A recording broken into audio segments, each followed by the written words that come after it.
of like $60 be an hour just to mediate things, but that's not fixed because the whole idea is to have a free market decide what price things will be. But I think the fact that it's free and people are paid to be educated would help with mediating things a lot better than what usury currency does. Usury means what we have now. Yeah, interest. It's that simple. It's Yeah. really that simple. Well, I'd like you to get together with Jason Nelson, who designed Numero Set. Oh, I've had a chat with him. It hasn't gone well. No, he is going through some sort of, I don't know, some sort of crisis because he's been working for this to happen for a long time. And he's got a platform that we can use, but it's not that great. It needs to be, it needs to be more developed. Yeah, I've seen it, and yeah, he's very much attached to it. I think the idea is not to get too attached. I Have do an too. idea, see how it goes, see how people gravitate to it, and then see what happens. But Well, I I think think it's that, going to yeah, be fundamental. Sorry to interrupt you, but I think it's just fundamental to have a no-cost currency absolutely. because that'll take out the commodity of how currency functions, and then we'll get all the benefits of that as a consequence, which I can speculate on, but I'm more curious to see what other people would think about it if they were to come across a currency that had no cost and it paid people to be educated. Yeah, well, what I like about Numero Set, Frederick, is that it doesn't say what the money is good for or not good for. It's just a system. It's just an accounting system. And if we Yeah. start deciding what we're going to put the incentives towards, that can skew things up very, very quickly, even though Yeah, education sounds great. yeah. I think the education's the fundamental thing, and I think it's necessary under the current circumstances we're in now. So, yeah, but No, I didn't say that, but I said the opposite. I said even though education is good, by incentivizing one thing over another, it's again dictatorship. So we've got to get away from well, dictatorship. okay. Mm? I don't think spreading education is a dictatorship. Well, All that's what all dictators talk like. I'm not saying you're a dictator, okay? Don't get me Okay, wrong. well, all I know is that every dictator doesn't want to educate anybody. Well, they So do, but they just want their education. But then again, there's not just education. There's plenty of people who are not educated, but they can work with their hands. They don't want to be educated. We should leave well, things up to what people that's a want. choice. I understand that. I didn't say everyone had to be educated. I'm just saying that there's an incentive to be educated and be paid for it. That's Well, all. I'd like to consider things in a different way, to not favor anything, to favor the allowance of people to do whatever they want. And Okay. so a currency should be neutral and just let people to do whatever they Okay. want. I'm presenting a neutral currency with the incentive to be educate. I don't think that's Yes. a problem. Well, see, it does become a problem when it's built baked into this. It could become a problem. It might not, or it might. But Okay. why skew I don't things? expect it to be. Anyway, it's an interesting point of view, but I think once you understand the model better, you'll see that it's just a way for people that if they can't work, they can be educated, they can get paid to be educated in some form or another, and the bank pays them, pays everybody involved. So that's the one unilateral thing about the currency. Now, when you say bank, you're not talking about a normal bank, are you? You're talking. See, No. this is where the narrative has to change. We have to start a whole new narrative, and it's because, Okay. and not only that, the word pay, that's another narrative. And see, we're trying to create something new, and something we've got to get out of the construct that we're in, and get more of a neutral. Okay. And when I say neutral, Well, it's equal. You can change the language about it any way you like. It doesn't really change the framework of the currency. So happy to take on board different words if it helps. But the short story is the currency is free and it pays everyone to be educated when they're involved in education. That's all. That's the two main rules about it, and that's it. I However, don't though, agree with it. I don't agree with that. I don't agree with Okay. those rules myself. how, Okay. I think that you shouldn't skew things. But why would you why would you dictate what it should be? You know, why would you do that? Because I there's didn't other things say that are I'm not dictating what should be educated. I'm just presenting that if people don't have anything else to do, they can be paid to be educated so that they know what they would want to do in the future. well, Frederick, what I'm talking about is a whole new, not if there's nothing to do. It's everybody will have something to do because we're going to completely uproot this whole Okay, mentality. but I'm not deciding what people want to do. They can decide for themselves. So long as it's education. No, I didn't say that. Well, it sounds like that. That's what it does sound like. however, it is loaded with the education. That's the Say part that of the last again, criteria. sorry. Beg your pardon? Can you say that again? However, it is loaded with education. The whole Well, thing. It's education based doesn't in hurt the, anybody, does it? however, it depends on the sort of education. And Well, it's up, but and I'm not deciding what people can be educated in. They can decide what they want and what's presented. I Frederick, didn't I say got a what's to be yeah. educated. Can anyone hear me? Is that Yes, Joe Joe. Baker? Hi. Yeah. Hi. Hi. Um, Can you? Can we can't see you yet. You haven't got your camera on, maybe. yeah, I do. Oh, maybe I have it turned around. Let me see. Uh, Where's my maybe camera you've got turned it around? blanked out. That could be. I don't know. I thought it looks like it's on. There's off. So now you see my photo. I've had some problems with this today. Aha. There. There you go. Thank you. Hello, Sorry. Joe. Hello, everyone. Hello. We've got hello. Deanna, Frederick, Reed, and Frederick Malouf. Reed. We got two Fredericks. Yes. Yeah. Wow. Who Well, knew? hey, Yeah. it's great to And be here. Frederick Malouf, Joe, is also involved in developing a currency, which he calls Buxby, Buxb. Cool. I think I've heard Yeah. of it.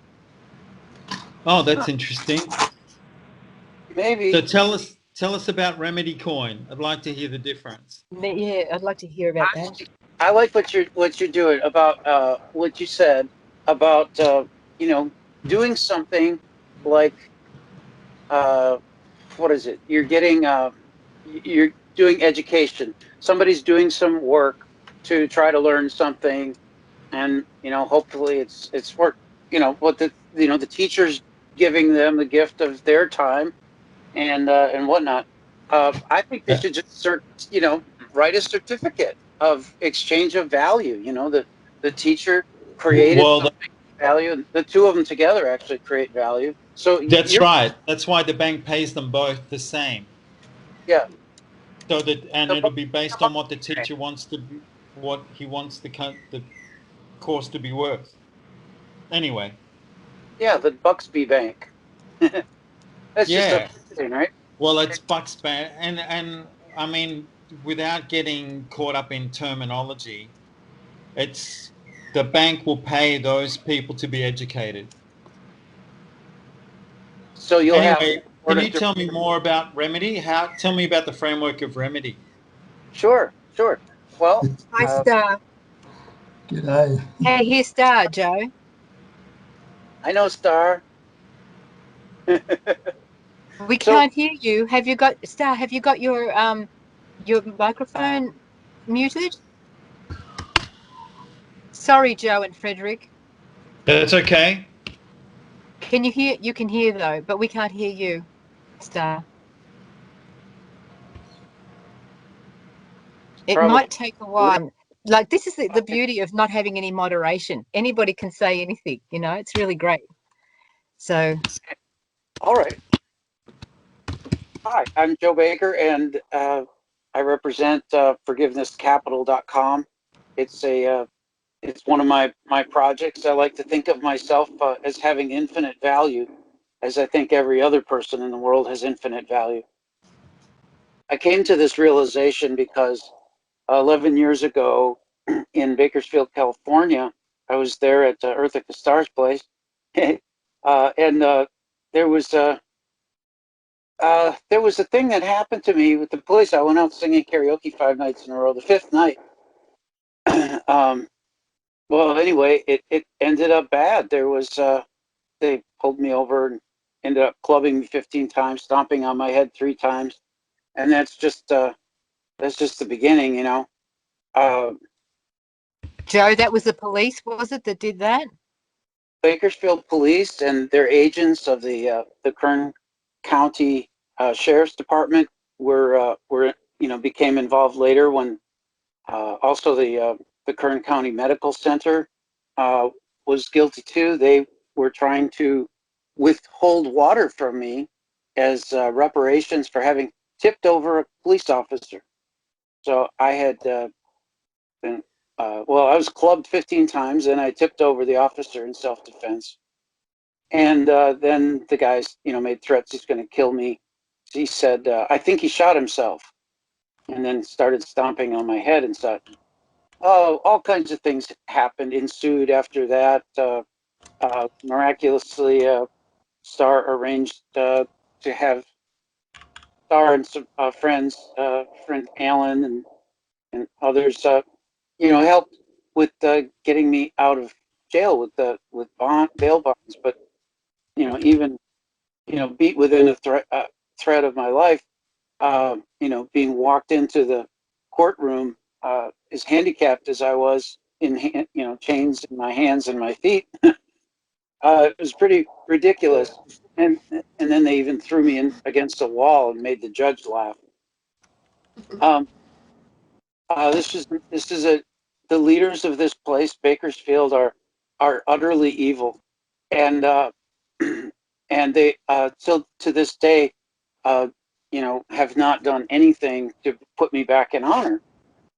I mean, to make me whole, right? I'm the only one that can put them in honor.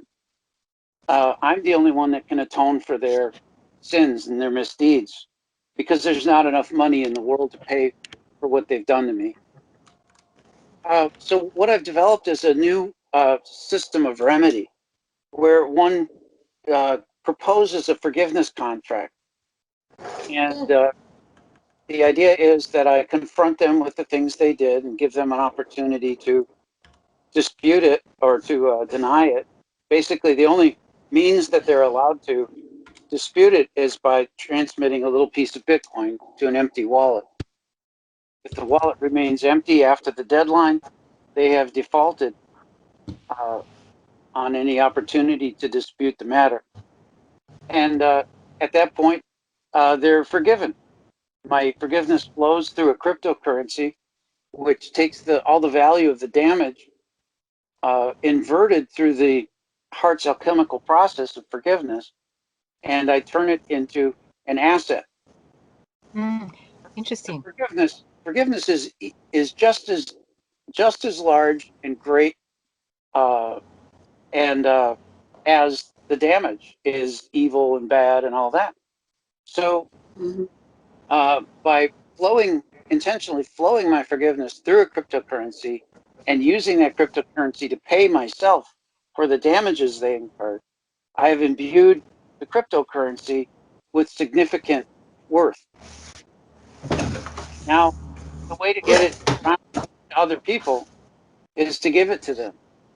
And what I've done is I've amassed the damages, and I've set the price of all of this as basically I've chose how much I would say my forgiveness is worth for stomping on the head. I don't know, it's maybe 100 or 150 billion dollars. it's not the same price that you would charge a municipality where the people who live there actually had to pay it. You know, that would, if you were trying to judge the value of someone stomping on your head, you know, you would take into consideration their ability to pay. But in this case, it's my ability to forgive is limitless. So I can put the price at whatever I want. And this That's is where interesting. we're bringing new cost signals to the economy by showing the true value, or I mean, a more realistic value of what tyranny is costing us in our lives every day. So That would look. my goal is to share this value with every person on the planet equally, and so it's not just this original price tag on this thing. They attacked me, it seems almost strategically, right when Bitcoin was starting, and I had already told Star about Bitcoin, and I told Alan, our other friend, about Bitcoin, and you know, suggested they buy it. And I was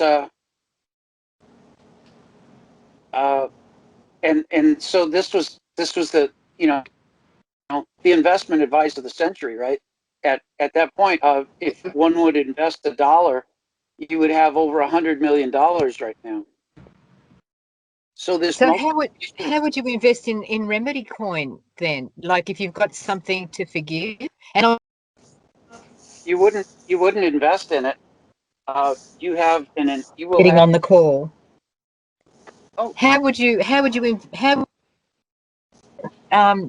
do not Bitcoin but Remedy Coin? What would you do, like, to use it, buy it, or right. invest in it, or how does it work? Well, here's the point. I want to invest in humanity. I want to rid the world of debt. I want to rid the world of scarcity-based money. I want to rid the world, you know, of the psychopathic effects that these kinds of money create on people. They impart psychopathic effects on people. So what I want to do is I want to decide on a cryptocurrency to use that has low fees. I'm thinking maybe the XRP platform, or it's called Ripple. Its nickname is XRP. Oh, I finally figured out why. You put the X in front of it, and then RP stands for Ripple. That's the first time it's dawned on me why it's named that. X is a cryptographic type of thing in the world, or stenographic symbol for world-changing technology. Exchange. Yeah. Well, not exchange. It is like all the X files. Think of the X files, the UFOs, and all that stuff. Anything that has information like the Bermuda Triangle and a lot of stuff out there, stuff to do with Atlantis and the old Two-Eye Stone that used to power the whole city and all that. There's an apophis effect that happens with certain cryptograph, with certain technologies, and it, you know, has the ability to change the world. So that's probably why the X is in XRP. Dark Journalist talks about that kind of stuff. Yeah. He's got a whole I wonder series. if Pat has got her thing. Can you speak, Pat? Uh, There you go. well, I don't know. Sure. Hello. Hello. We can Nice hear to you. see everyone. I'm finding that very interesting, Joe. Joe Baker. I would like to know more about it. Yeah. So my goal is to split it up and spread it about everybody. I've done a spreadsheet and it comes up to about 1.5 quintillion dollars, and so that's taking all those other separate injuries and multiplying them by 100 million, which is the growth factor of the price of Bitcoin. So they, you know, stopped me, you know, they harmed me by doing all the injury to my brain. They made me totally forget about Bitcoin. And this parallels, I've been figuring this out. I think some of the secret societies manipulate people's memory by hitting them on the head somehow or on the neck. Wow. Base of the neck. Scalar weapons. Yes, the neck part. Yeah, there's Base of the something neck. about the They neck. also Yeah. using scalar weapons to affect our Yes. brains as well. So And I don't know, but that's exactly what he did. He stomped on my neck, and who knows what else I've forgotten. Yeah. But anyway, it's my goal, and I like to see a world without government, where we have just a level, no hierarchies, and Yeah. because of these archons, these archons are some kind of extraterrestrial type of thing, and they tend to trick us and make, if ever there is a leader, they mind control them, and humanity is just in a big mess. So anyway, Yeah. that's how it works. I'm trying to teach the banks how to forgive loans and to create forgiveness instruments based on that. It should be just as good of money. This is as simple of a thing as like when the gold deposits used to give gold receipts, and they turned people's money into a debt and or a receipt. They call it a receipt, but actually it ended up being debt, and then they started doing more receipts. So it's that kind of an inversion in the monetary system, and I think people have infinite worth. I can prove the infinite worth because if a person can continually deal with oppression and can day by day issue forgiveness for that, if the forgiveness is worth anything and the oppression is infinite, well, the value of the forgiveness is infinite as well. So that's my my proof. Mm. And also along with that, excuse me for butting in just momentarily, is that you are worthy of being, just in the simple fact that you are alive, that you exist right now. And there is no power in the entire universe that can take that away from you or from any one of us. Each and every one of us is worthy of being in the simple fact that we are alive now. And perish the thought, even if one was to drop dead in the next second, will not change that at all. And with your lost memories, however, the memories aren't just stored in the brain. Memories are also stored in our body on the cellular level. And sure, they have injured your brain and possibly it hasn't completely repaired itself, but it has repaired itself in different ways. And you could utilize those different ways into accessing those memories, possibly, and using some so-called meditative measures and even non-meditative measures. And one of them that I'm thinking of is conscious connected breathing, along with conducive music, meaningful music, which can help one relax one's mind, and it can alleviate the trauma. It can help to alleviate the trauma. I used music quite a lot to alleviate my own trauma from my then wife, and aided and abetted by half a dozen of her friends and lovers in murdering me 6 times. But of course, I'm proof that she did not succeed. But there was deep trauma in that. And I've only recently realized how deep that trauma did really go. And it really surprised me. So I can understand where you're coming from. And I have compassion for you. Not pity, but compassion. Thank you, Frederick. You're very welcome. Those are great things. I've made note of the conscious connected breathing and the meaningful music, and Wow. I have done biofield tuning. I'm a practitioner of that. I use these tuning forks, and Mm. and you're right. The memory is stored in more places than your brain. And actually, I did this illustration in my podcast today. I was on for 5 hours. Uh, think of this as a person who's laying down, and their head is the top of the head is facing toward us, and the feet are sticking up, and the arms are at the side here, and the practitioners over here running the tuning fork. There are traumatic distortions in the biofield that exist out to the side of the person, and these can go out like 150 feet. So it's very interesting. It's only 5 feet. The first 5 feet is 5 or 6 feet is the person's present lifetime, and past lifetimes beyond that are further increments of that 5 or 6. And Yes, that first 5 feet is the area the aura can take up, yes, and that can it's tell us a lot about the person too. yeah. There are multiple energetic fields. I understand. I don't know them all, but there's like an energy body and a mental body and all these kind of things, and they do occupy space, the same space, going out from the body somewhat. So I have done some trauma remediation using these techniques on myself. Hi, Donna.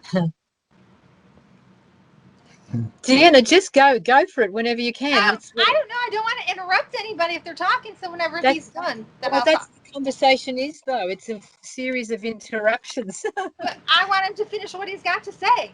Well, just say Okay. something when you find a spot. I mean, you can do it any way you want. Though. No, because I'm loving what he's saying, but I just want to know when he's done. I wanted to talk. I do a show every day, Monday through Friday at 1 p.m. Central Time, and it's called the Remedy Report, Joe Baker's Remedy Report. And presently, you can find it on Facebook. Some of my shows I've been getting like 37,000 views, and it just blows my mind away. I get maybe 10 to 192 people live. But if you guys need to go on and talk about stuff, Frederick Malouf with Buxby, I'd love to have you on the show, and we could talk about. Unfortunately, I think he's left, Joe. I think Oh, okay, Frederick has left. all right. So anyway, I do this all because I consider myself the richest man in the world, uh, because I have this asset. I'm the first one to figure out I can invert damage into through forgiveness into an asset. And the lucky me, it was right at the time when I was telling people about Bitcoin. So I've got a claim for opportunity cost loss too. And the beauty of this is I don't have to get any court to agree with this. This is entirely voluntary. No one has to participate in this economy whatsoever. But I certainly want to embrace every person on the planet with their share of it. And I've at first I wasn't thinking that, I was just trying to figure out, well, how do I get people to recognize the value of what I've monetized here? And then I figured out another project called antimoney.net. Antimoney, that's spelled ANTIMONEY.net.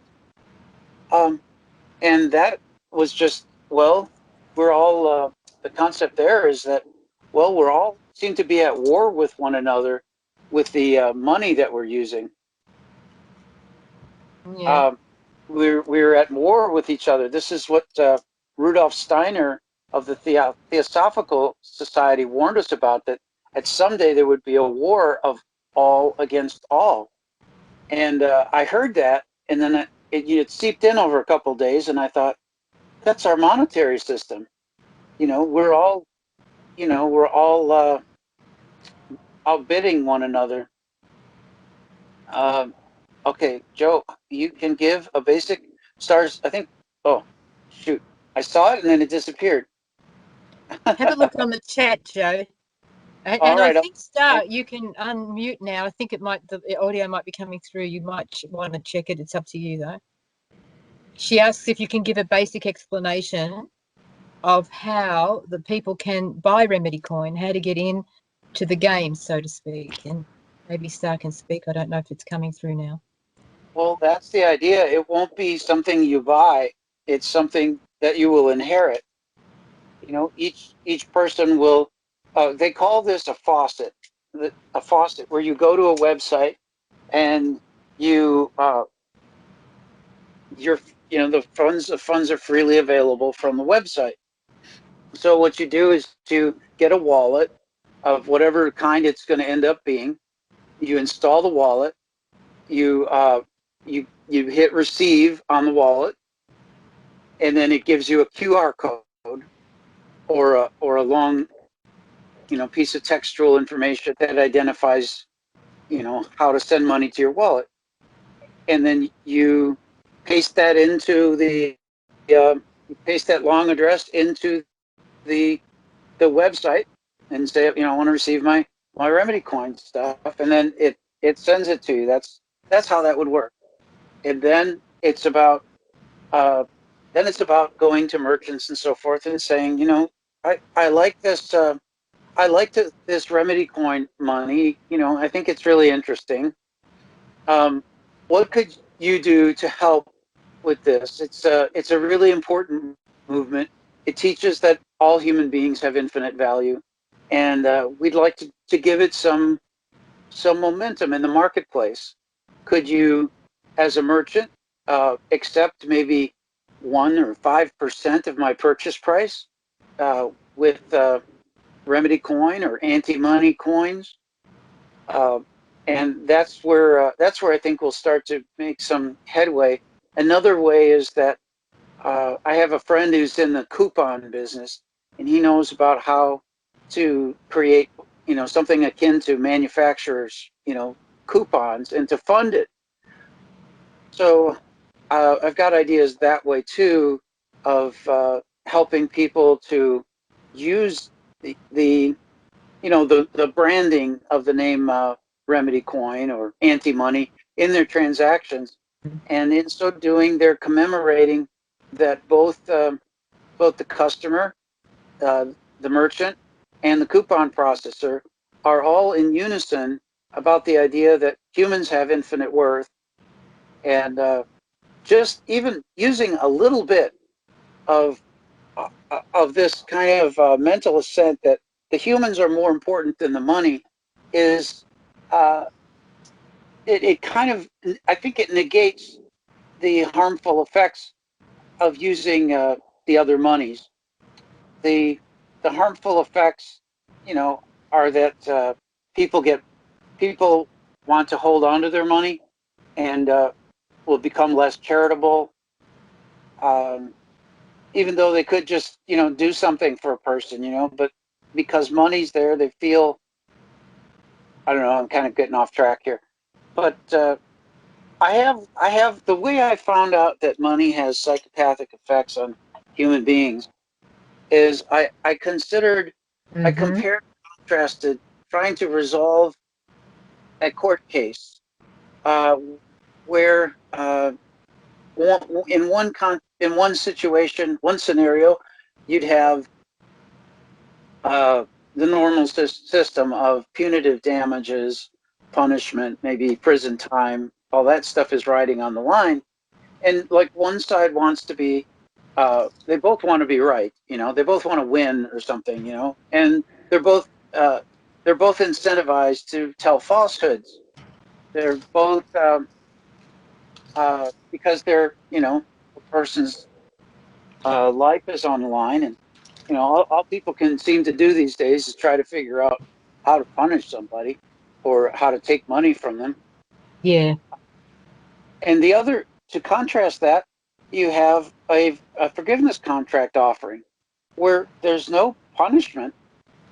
There's no punishment if they if they even admit to having caused the injury. So, I think anti-money could be integrated as a payment option or coupon in social marketplaces or as partial payment. Yeah. Yes, Star. So anyway, there's a sense of wonder for the person who did the damage. Like, how could I be forgiven for this? And it's an opportunity for both sides to kind of come together after the fact, and it's the real trick is getting humanity to understand that we all benefit when somebody's taken care of. We all benefit when somebody's not hurting. I mean, when somebody's hurting, we all kind of hurt. And I mean, I know maybe that doesn't seem readily apparent to everybody, but if we're all in good stead with each other, and we're all got our basic needs taken care of, we can be more creative. I think it's a more nurturing place to be. So I don't know. There's flip sides to all of this. I mean, everything I say, I can even counter myself. But I think this is an important path to look at and consider. And I'm glad that you all invited me, and I'm happy to have spoken about this. And I hope that it sparks some creativity in your own minds. And maybe if my project doesn't make it there, I hope that my work has been foundational for someone else to come forward, because we've got to have a different monetary system, and the kind of reset that Mr. Schwab is talking about up at the World Economic Forum just doesn't seem like it's something people want to go. Oh, all right, Yeah. Star. She's got to run to the barn. Okay, see you when you come back, Star. When you said, Joe, about money, you said it's pathological. I think it does do something to the way we think. I think it has an effect on our mental framework, because it's all based on scarcity. And so whenever we deal with it, we're always dealing in scarcity. And it puts us in that mindset. I saw a story about how, I don't know, gorillas or monkeys were taught about money, and that they could get, bananas for their money. And it makes me want to cry when I think about it. Yeah. It's very sad, because they lost their loving nature with each other to a certain extent. They became hoarders and all this kind of stuff. And I don't know, I like, on one hand, I'm a Bitcoin hodler.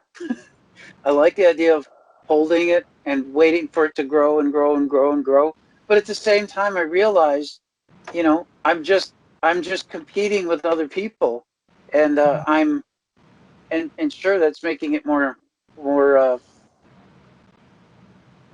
desired. It drives up the price and all that. Have you heard of the Stanford experiment? Yeah, the So, Stanford prison experiment. Yeah, that was pretty interesting, where they had to shut it down because it was getting too violent. Yes, I have. So I have so many things to say to you, but I can't remember them all. Oh yeah. But the biggest thing I want to say to you, because I was reading the Monarch torture technique that they do, like the Illuminati and stuff does, that somebody had wrote. And I was doing that because I was starting a website on people who have been tortured by the family court system. And so I was reading this thing. It was very hard. I had to skip a lot of it. And I was hoping it was going to give me some therapy kind of information, and it didn't. But the biggest nugget that I got out of it is, if you use hypnosis with water, you can heal somebody 3 times faster. So I've kind of been thinking about that, which is kind of interesting. And when, people got baptized, Jesus baptized them in the water. So I think there's definitely something. And then if you know about the Hashimoto's experiment with water, and when you talked positive to it, and when he froze it, it was like these beautiful snowflakes. And when you talked horrible to it or whatever, it was like this yellowish, yucky stuff. And I was just doing. I was working as a facilitator, a group facilitator for drug recovery. And I was talking about a lot of this stuff. And then it's funny, all of a sudden I end up without a job. But I started to realize, when you have chemo or whatever, they don't want to heal the cancer. That doesn't bring money. And I'm like, if they don't want to heal the people, because that's not going to bring them money. And I started realizing that. And I think what they were doing was they were switching over to an activities director, and they were going to go fully with just activities for people to do, like games and stuff like that. And I thought, these people are here paying good money so that they can get healed, and they're going to turn it into games so that they go and have fun,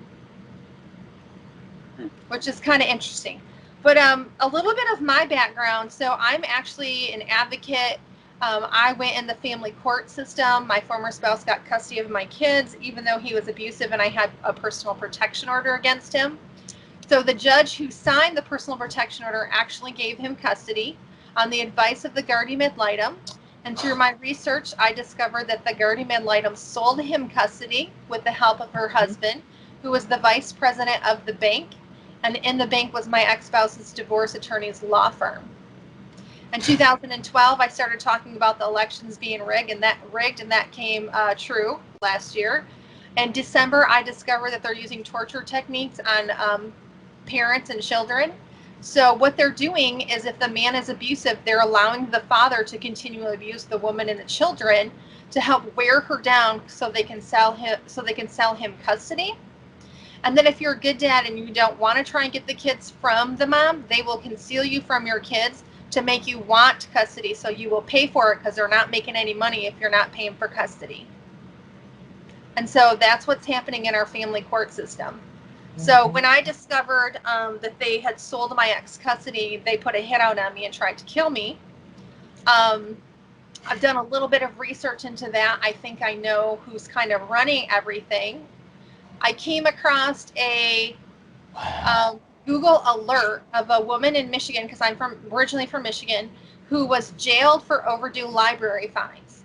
So I go into Google and I'm like, what government organizations oversees the library fines? It's the Legislative Council, right? So what? I'm like, never, I've heard of the Legislative Council, but I thought, it's like the legislature, they all go, nobody can go to it. Come to find out that's not true. When I started, how when you start researching things and then all of a sudden, like, the subject you're into starts popping up on your computer, or whatever you want to buy starts popping up. So all of a sudden this article pops up about China. In China, the whole riot started because the Legislative Council was making illegal laws. So they started rioting over in China. The next thing you know, you hear nothing about the Legislative Council. And the next thing, we've got COVID and there's nobody rioting. Everybody's off the streets. Nobody can riot. So I think that's kind of interesting. So I've really dug into the Legislative Council. I'm pretty sure that's the second government that's underrunning everything that we've got going on. So all the stuff that I talk about, I'm sure is not making them happy, but they've been not happy with me for years and tried to shut me up once. So I actually have this article that I've started, and I'm actually kind of blackmailing whoever it is that put the hit out on me, and I will shut everything down for a certain amount of money. I will shut it all off and go off the internet. I'll shut my mouth and be quiet. And they haven't bothered to do that yet. So either they're going to kill me or they're going to pay me. It's going to be one or the other. And that's kind of where I'm at. You think the Legislative Council is like a parallel government in the background? I think, yeah. They overrun the county. They're head of the county. They started the county commissioners, which, if you look at federal law, it even says in red that it's illegal.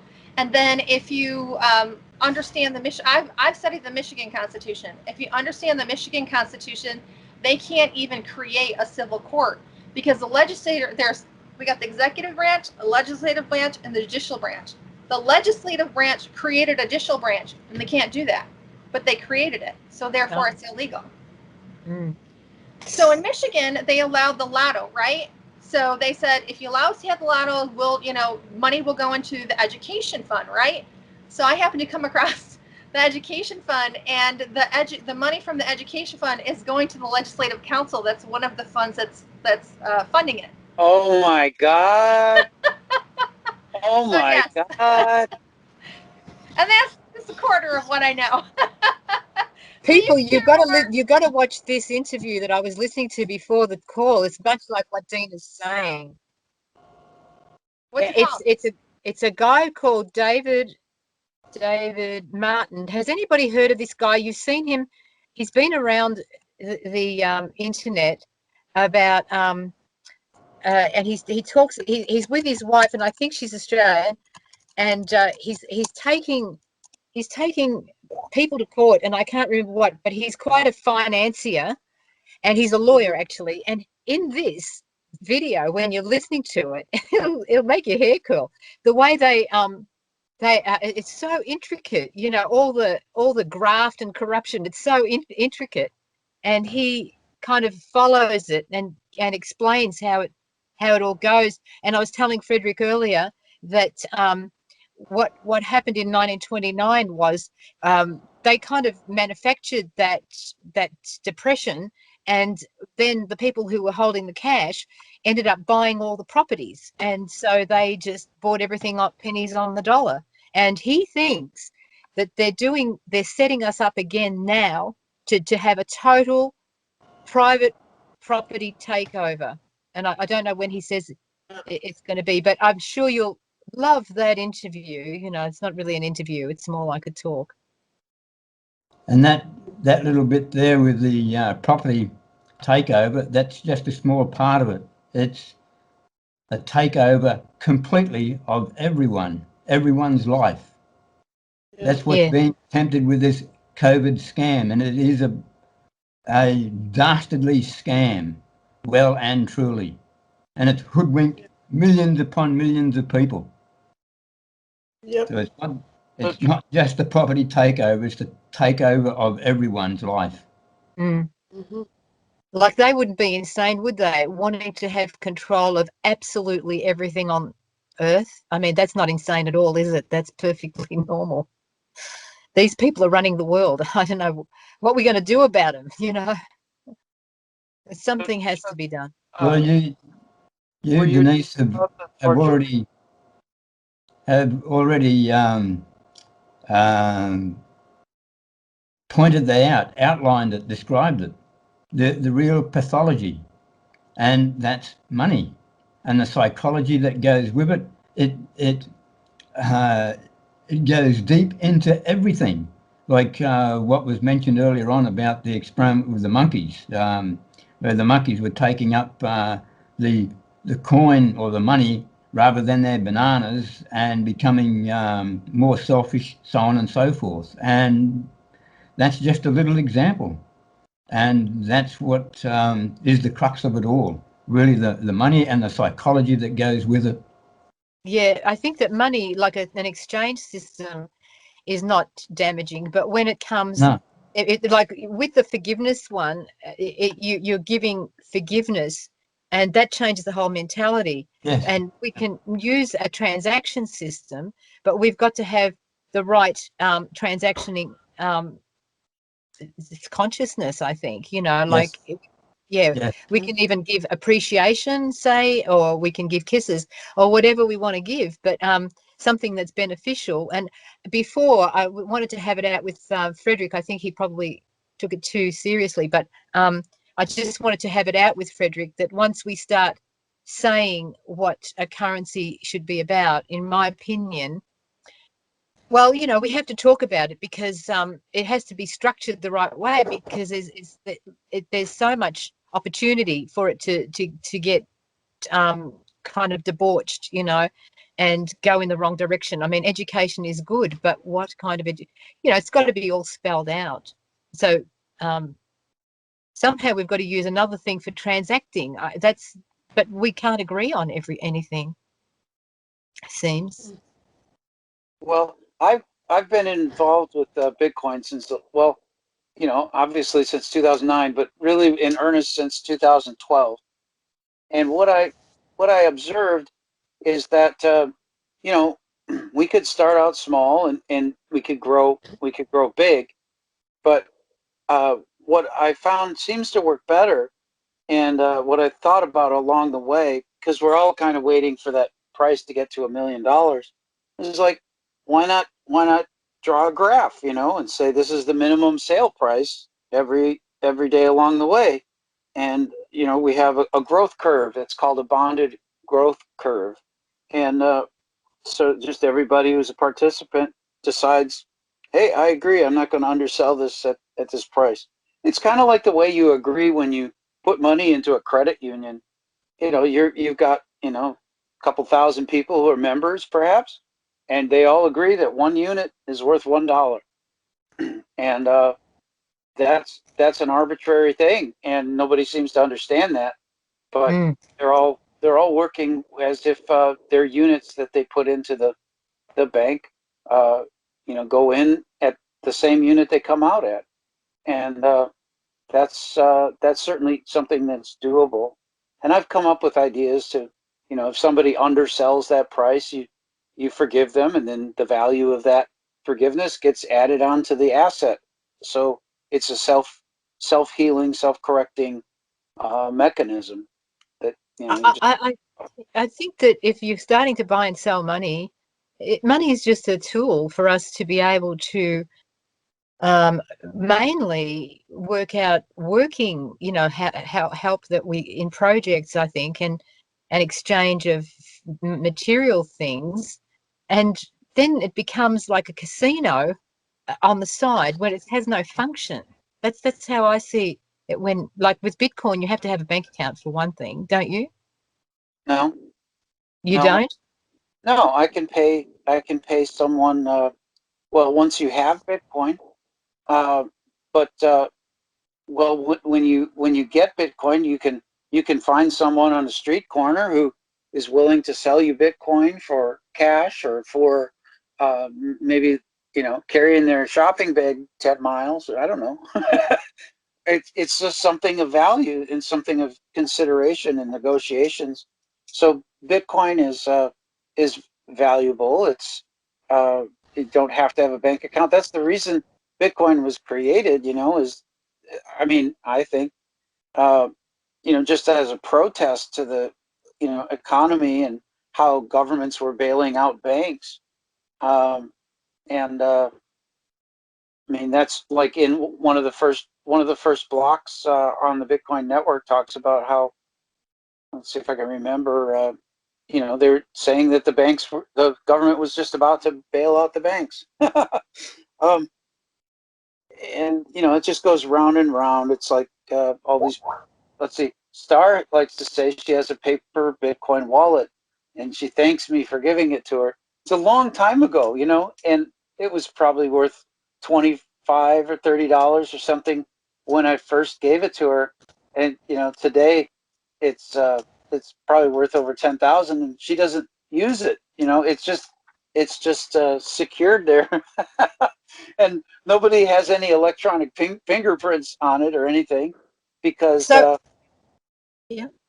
So yeah, she's because got, so Star's got paper that's worth $10,000 because she bought it for $25 or something, and so how would she have to redeem it? it's the fourth of a Bitcoin, she says. It's a Um, quarter of a that's Bitcoin. that's when Bitcoin was worth $60 each. How would she redeem it? Well, she could sell the paper to somebody. Um, she could somebody who would accept it, and someone can look at the paper and they can scan the public key and see that it has that much Bitcoin on it. The private key is covered with a scratchy thing, like the lottery tickets. Yeah. I I bought a Bitcoin paper wallet kit, and it had a bunch of those gray stickers that you scratch off. It's the best I've ever gotten, yeah. And so I did this a long, long time ago. Um, and so how would she do that? She would get a wallet like my Stellium wallet would be a good one, and it has an import feature on it for what's called swiping.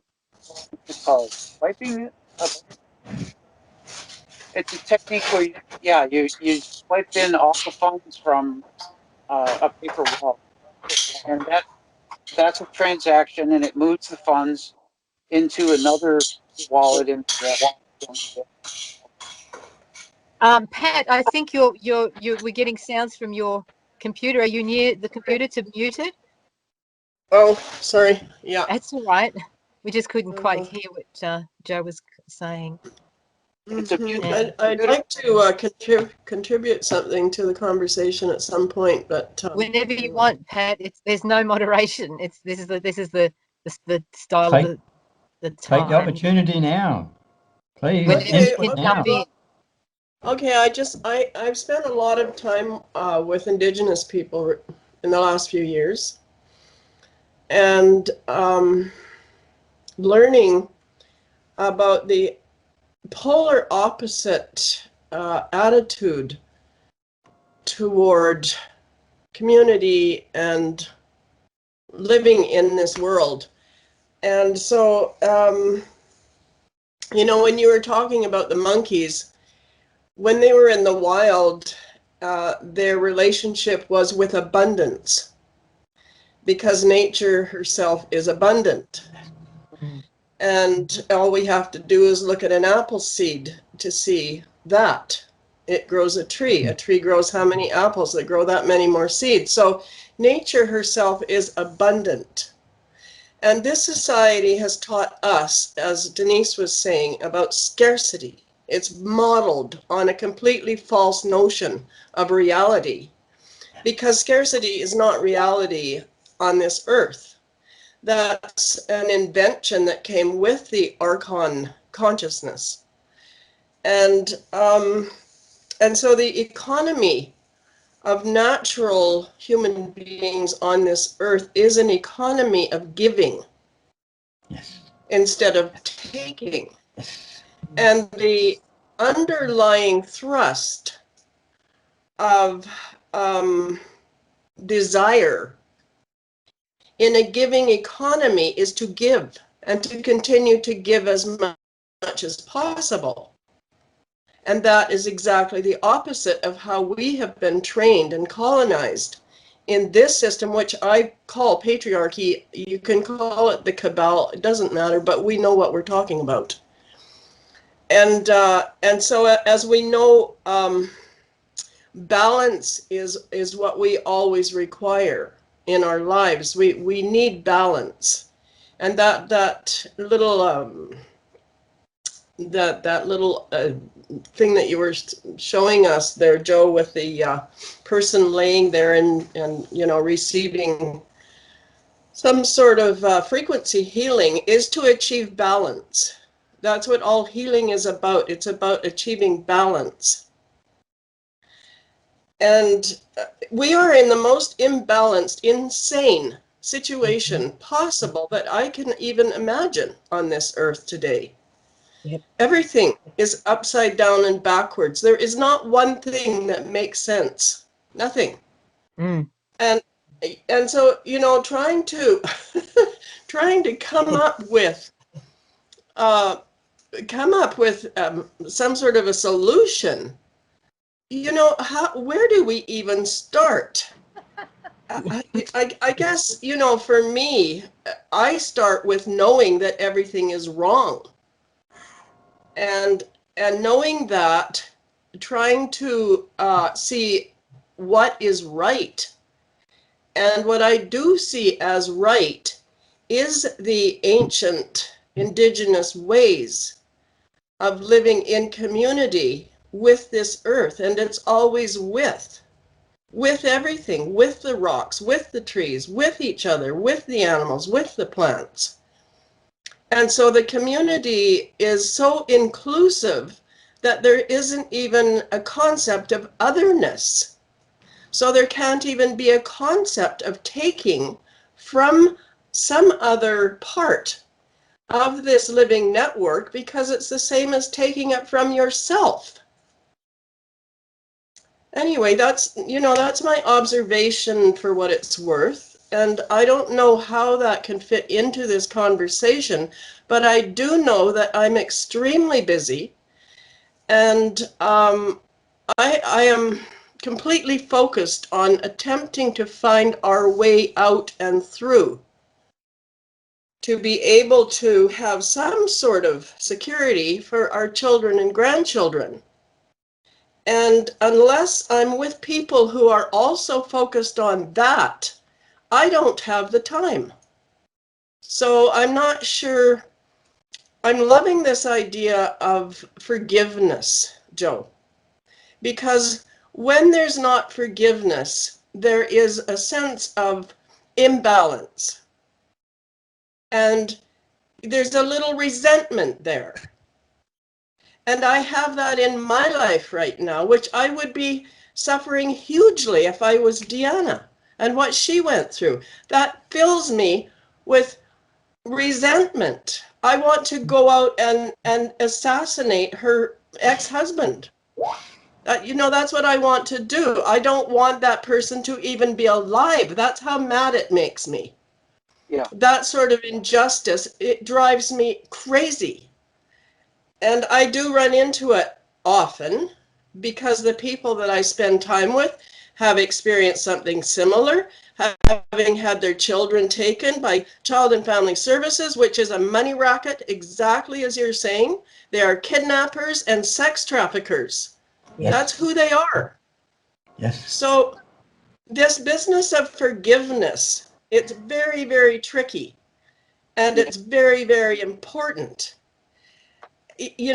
So I just I don't like the idea of people getting away with harming. I don't like that. And one of the conversations I've had with some of my Indigenous friends about, well, what did you do when there was a psychopath or somebody who was demonstrating psychopathic behavior? They're given three chances to smarten up. The third time, they're either killed, bang, they're out, or else they are completely banned from rejoining the community, and that's it. No more chances. So there's very, very few problems that way because they don't put up with bullshit. It's not okay. People who want to harm the community, harm the children, harm anything are not welcome. And that's exactly upside down in this society too, because the most welcome people in this society are the biggest psychopaths. They're the ones who are the biggest successes. Yep. So, yeah, One of the things I Deanna. believe everybody's about money is I state that if you are paying into Social Security, you really want to know what it is I know and what I'm into, because it's all run through Title IV. Title IV is your Social Security money. And if you look at Title D, it's for divorce. So what they've done is they give an incentive to judges. If they collect child support, and for every amount they collect, they get a percentage, and it goes into their 401k. So I'm like, they're taking your 401k and they're giving it to a judge who's going to retire with more money than you're ever going to have paying into Social Security, first of all. And then I believe it's Title IV. Title IV goes for the children. And so what happens is if they sell a child that used to be, it was around $2,500 they get. So what they do is they wait till 6 months when these kids have lost their damn brains and they're tired and they want to go home and they're not going home. Then they take them to see a psychiatrist, and a psychiatrist puts them on medication, gives them a diagnosis. Now what they're considered is disabled, and they can get $4,600. I think it's all gone up now. So they get more money. And so I keep telling people, they're using your retirement money to retire on, and they're using it to take your own family members, either your kids, your family members' kids, and they're taking it, to you, and they're using it against you. And then when you get ready to use it, it's not even going to be there for you to use. So I'm like, anybody who pays into Social Security should be really concerned on what's going on in the family court system and what's actually happening. And then I haven't looked into the whole part of what they're doing with probate. So people who are older, who they're now giving them guardian ad litems, and the guardian ad litems are going in and taking all their money. So it's a litem, ad litem. And so in the family court, they have a guardian ad litem who's selling custody. And now with the probate court, they have guardians, and they're going in and they're taking all the assets and they're taking them for themselves and putting them in their own bank account and making all the money off it. So it's this whole entire racketeering scheme, and nobody even knows the legislative council's even running it, created it, started it. And it's funny because I came across something about the legislator. I got to go in and study it. I just copied and saved it. But it's like the government knows it. The government knows that the family court system is illegal. They know it. Right in the Constitution, in the federal Constitution, it's written in red that commissioners are illegal. And then in the Michigan Constitution, it states right there how one branch can't create another branch. So they all know it's illegal, but nobody's doing anything to stop it. Yeah, well, everything, they must know everything is illegal, like chemtrails, and even just pulling people up on the road for not having registration or a license. That's illegal too, unless you're using it in commerce. So the whole thing with the police department is they're actually their own gang. And I have to educate people on that. They are their own gang. So what happens in order to be a police officer is you have to commit a felony to become part of the force, right? So you go out and you commit a felony. So that way, if you narc on what somebody else is doing, they will narc on you and you go to jail. It keeps your mouth shut. So if you want to be a good police officer, that's great. But, you can't be narking on these other police officers who are planting evidence and beating people up and all this other stuff that they're doing. They're their own little gang, their own little system. So they're selling drugs, they're raping women. In Michigan, I had a woman who was raped by a police officer before she went to jail, and she was a lesbian, so we all know she didn't want to get raped by him. And they shushed it, put it under the table, and put him in a different position where he couldn't rape women. Yeah. Well, I think this comes back to patriarchy, like it's not to say that it's to say that predatory male rule, and that's what's ruling everything in the world. That's what sets everything down the way it is. And everything that we think of is the wrong way around. So what's that, Deanna? And someone came up with a figure that a child that is human trafficked is worth $300,000 a year. That's how much money they can make off one child who's human trafficked. And when I seen that amount, I was shocked. When I first got here in Arizona, I went to my landlord's cabin with them and helped him bring some stuff up there. And we stopped at this gas station. I work with the kids. I do behavioral health. So I watch body language. I listen to what people say all the time. So I'm standing in this gas station and this guy is looking at me. And he's looking at me like, ooh, I could human traffic her. It is the first time I have ever had a male look at me and think, ooh, I could human traffic this woman. It literally, I was like, where's my taser? I was trying to, like, where's my taser? I was literally freaking out. Like, I've never had a man look at me like, ooh, I could human traffic her. Wow. That was crazy. It was crazy. Before I came on this, this afternoon, I sent a link to you, Patricia, and I think I put it on my wall. It was about a ceremony, mainly Indigenous, and not just American Indigenous, but different countries, and they were talking in different languages as well. But it was just so beautiful. I mean, they speak to each other with such grace. It's not like our culture at all. And they have words in the way they speak. They use words like beloved a lot. They use loving words, and they are very conscious of the spirit and, of course, of water. This was what the opening ceremony of water or something it was called. And there's another thing on tomorrow, which there's something that really interested me. It's called the Indigenous University, and that really interests me because I think that the Indigenous languages should be revived. Like people should be able to learn these languages if they want to, and that keeps the languages alive. And I would love to see that us combine with the Indigenous people and together work on a hemp economy. And I think that and we would need a currency to be able to exchange, not just hemp, but anything that we do amongst each other, and get off this currency and get onto another currency that's very simple, that has got no buying and selling in it. It's just a plain old currency that logs transactions. And there's one thing that is an antidote to psychopathy, and it would have them scurrying in the corner in no time, and that is if all transactions were transparent, and the only person who could change it would be the account holder, but everybody could see it. So, the account holder would hold the password, but everybody would be able to see transactions, and they would be able to see everything. And that means in our transactions as well, of course, we've got to learn to live in the open. None of this censorship stuff, none of this, secret behind closed doors stuff. Everything will be out in the open so that everybody can have their say. And we build a structure that gives the say, and that, instead of having the politicians make proposals, it's the individual that makes proposals. And then we vote on them. And we vote not just 51% makes it, but an 80% approval. And if we're going to change, we might as well just change the whole damn thing. Well, I disagree on transparent transactions.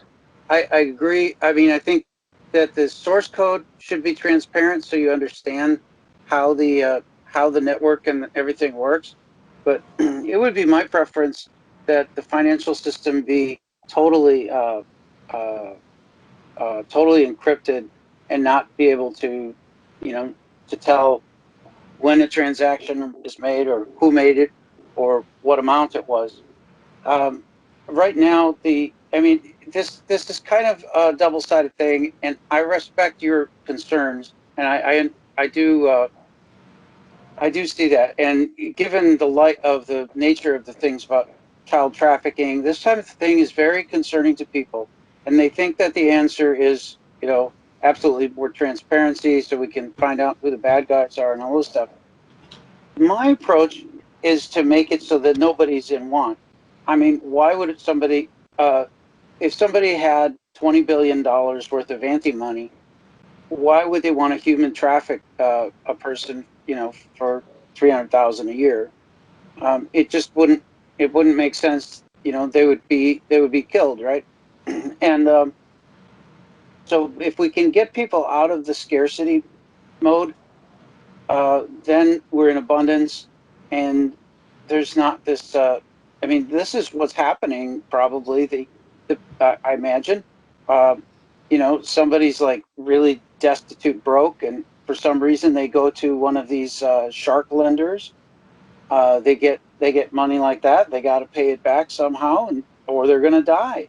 And then so they look to this easy fix of trying to, traffic somebody's life and stuff like this. I've been down in Mexico and I've seen some really, poor people, forced into being drug dealers and things like this. And the guy that I was talking to had the moral fortitude not to do it, but he lost a job because he wouldn't sell drugs on the side and all this. There's some real economic things that are at play here. Yes, but Joe, if we had Bitcoin and it was encrypted, that would give a lot of refuge to psychopaths, because they wouldn't be able to be seen. If we can see On the same hand, it gives refuge to the dissidents, the political dissidents like myself, who've but been we will able to know live who in. they are. But we will know who everybody is, and that has the effect of keeping the bad people at bay. The way it is when there's anonymity, it keeps the bad people, keeps the good people at bay, and keeps the bad people in charge, because they're gonna make the most of every situation. You can be sure of that. And there's only a minimum amount of them, but it's just something to think about. It is a very different thing to live in the open. It's very alien to us in a way, but why not? If we love each other and care about each other, um, why not? So when you kind of look at it, the whole HIPAA laws came about because of Ryan White was a young kid who ended up with AIDS, and people found out he had AIDS.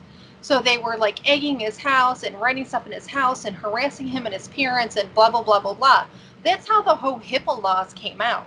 I have an ex-spouse, you know, it's domestic violence, and he tried to get me fired, he tried to do this, he tried to do that, and you know, and it kept, some stuff kept him from trying to get, a lot of the stuff was so that he couldn't get it, like he couldn't get my medical records, you know, if who knows if I had a disease or whatever, he can't get the medical record, and you know, all this stuff. So I like the idea of being out and open, because you can't be human trafficking, or you can't be a politician who makes $100,000 a year and people are like, oh, you have $200,000 in your bank, where'd you get the other $100,000 from, where'd that come from? And then they have to justify their money and where it's coming from. Exactly. So it allows researchers to see, and even if you're hiding it, it still allows researchers who want to do the, you know, inquiry to see. And it really would, I think, it would be worth trying somewhere, you know, like it would be worth experimenting with this somewhere, because we've always done it this way, the way we're doing it. And we need places like maybe a small town, or I don't know, or how we'd have to talk about it. It's just very nascent, but I think that living in the open is the antidote to psychopathy. And that's a simple one, but we all have to live with living in the open. So we have to get used to having what we do be known by everybody. And but you know what? It's known already anyway. It's just it's known by some people. When we can see everybody's, then we can see theirs as well as they seeing ours. And that's what puts us on an equal playing field. We can see everything that everybody does. You know, I disagree about the privacy thing, but on the other hand, I agree. I disagree in that, you know, this is our most important and treasured thing is our privacy, and we can say and whisper something now. We can say it now, and then 20 years from now, the whole, you know, mode of everything is means that what we said is treasonous or whatever. You know, I don't like the word treason anymore, because I've found out that you know, the U.S. Constitution and all that stuff is basically a banking document. Nice to meet you. Bye, Patricia. Bye. Thank you Bye. for coming on. Thank you for inviting me. Anytime. Patricia was going to. I wanted to say for her, the thing about balance is so beautiful. Uh, the balance. I can go out there, and I know that if somebody does the worst thing to me in the world, that I can, you know, with this kind of monetary system, I can create. I have the ability to create equal and opposite force. So what they do to me doesn't, doesn't, you know, matter. It's a learning exercise for them and me. Um, and you know, I know that's a bizarre thing to say, but it's kind of like a martial arts approach. Of, you know, someone throws a punch at me, I know what to do with it. I just move it off to the side a little bit, and it doesn't hit me. But in jujitsu, you know, I use his own force against me. Instead of diverting the punch, I grab his arm and I pull him through and make him fall off balance. Uh, these are the things I think we need to have. On the other hand, I think you're right about everything known anyway. Uh, you know, there's these techniques of remote viewing, technical remote viewing. I don't think, you know, passwords or keys are really even that safe. Uh, and then there's the psychics who can access the Akashic records. And damn, you know, if that isn't like an open book about everybody's life motivation on everything they've ever said.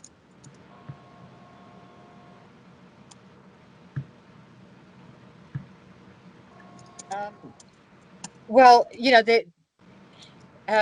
you know, the thing is, or any good thing that you can say about the current system, you can say a billion bad things about it. So there might be something good about it, but it just creates so much havoc in the world. It really is the sole thing that you could target, and it would have such huge repercussions in a good way if we didn't have it. You know, like I think even if we didn't I think even if we went into collapse, we'd be better off than what we've got right now. But I don't want that. I'd rather that we had a conscious transition, that we gradually move towards, that will not collapse anything, but will just make it irrelevant, kind of thing,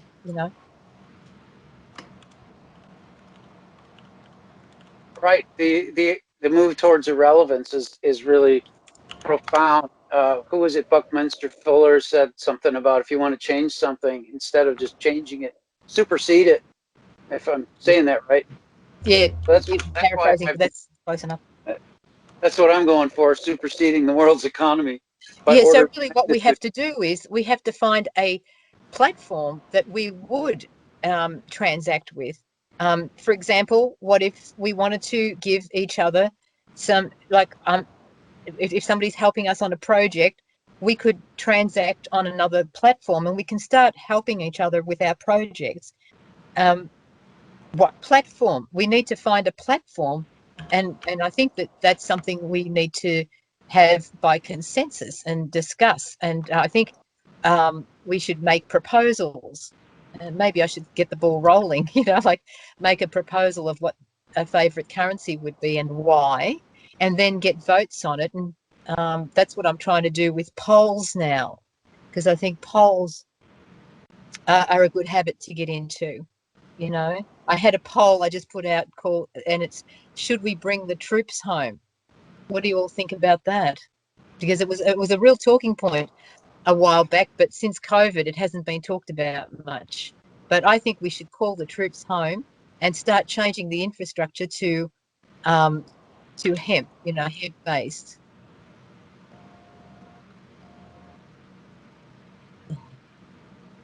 on all the cryptocurrencies. There's over 2,000 blockchains out there, I think, and 2,000 cryptocurrencies. It's hard to say how many blockchains.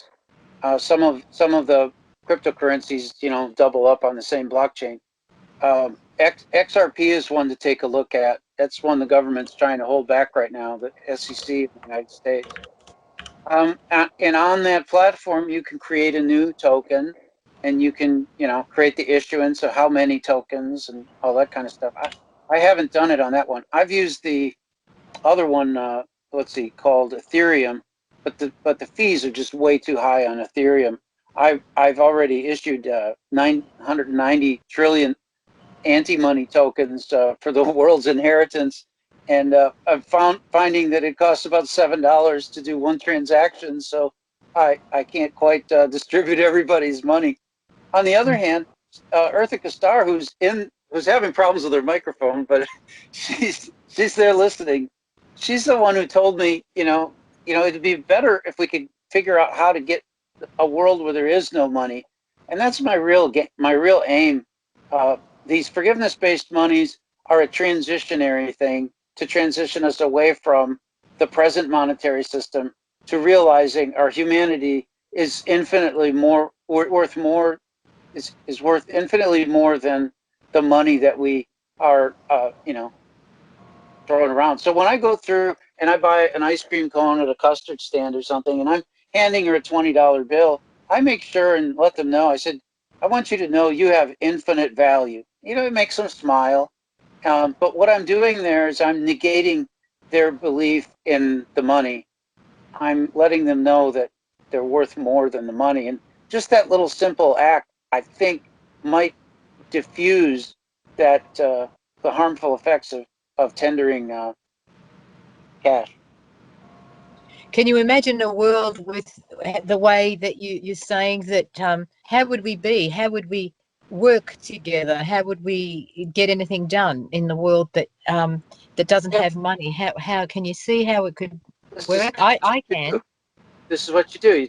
You take some certificate paper and you write down what you did and what was given and what the value was, and you make your own damn money. This is money right here. I gave a guy my car for $200. It was a gift. And I said, well, instead of you giving me $200, I want you to just sign this, And he signed it as this. So I've minted my own money. We don't have to use the king's money. We can issue our own. And then Now, can you buy something with that? Sure. With that piece of paper? Sure. If I find somebody who likes to buy certificate paper, They'll trade me something for it. I'll bet I could get way more than, well, this one I said grows at 1.6% per day. So it's pretty hard to find somebody who'll recognize that value. So that's probably worth $30,000 by now. Yeah, well, I think that complicates things when it could be a lot easier. Like we just have numbers on a screen like we've got now, but we issue the numbers. Yeah. And that way we can. This does. What this did was it issued the value, and it ascribed it to a cryptocurrency called Remedy-Bocho. That's a funny word for a car, like my Mexican car that doesn't run well or something. So so anybody can buy a small piece of Remedy.Bocho on the blockchain. So it becomes more fungible. If you use the right wording on the certificate, you could do that. So this is kind of an example of a forgiveness document. I forgave him from having to pay me the $200. And I don't know, Joe, that would work as an economy, though, like as a sophisticated economy that we'd want to, that builds houses and, technologies and things like that. I can't see it working for something like that. Do you? Is there a way that you think that? well, sure I do. I see it where you search out a builder to build a house who wants to, be a part of this movement of recognizing the infinite value of human life. Everybody kind of does what they can to get it rolling. But what he does is he honors the full face value of the contract by only accepting a small piece of the payment. You see, it's the same thing as fractional reserve banking, only it works for us instead of against us. We can honor the value of a large asset by paying, the paying the demanded rate for the tokens. We have, almost infinite divisibility of these assets, so we can, buy, a tenth of a penny worth of this forgiveness asset or something, right? So it may not, it won't be something that turns on overnight and makes everything work unless I can, and I have high goals.